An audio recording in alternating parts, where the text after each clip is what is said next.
Passive solar design is also a part of study goal number 14. Forgive me, some of these slides are tangled up over various iterations of videos.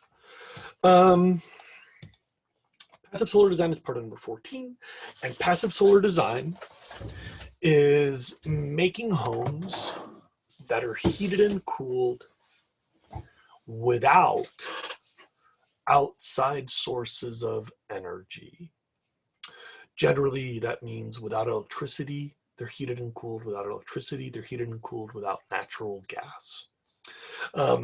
Students who've been to my room will usually ask me on the first day, what are all these models everywhere? And there's all these house models.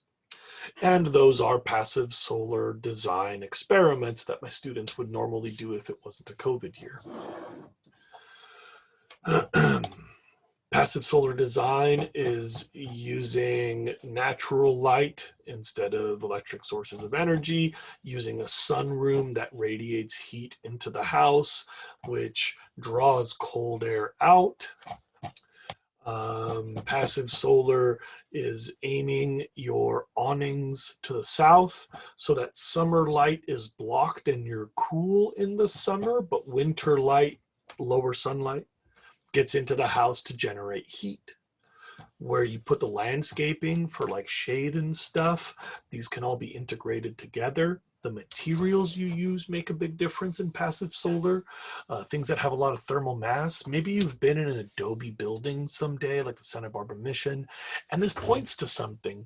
The Santa Barbara Mission was built with excellent passive solar design. By the way, you go to any place in Europe and all the old houses were all built with passive solar design. I mean, cavemen did passive solar stuff. Everybody wanted to heat their house and cool their house without fossil fuels because there weren't fossil fuels. We kind of got into this idea of like thin walls and cool materials. And so all of us now live in these stupid homes that can only be kept cold with an electric air conditioner or can only be made warm by burning natural gas. But that's a blip. We're living in this chaotic moment where everybody's like, fossil fuels are everywhere.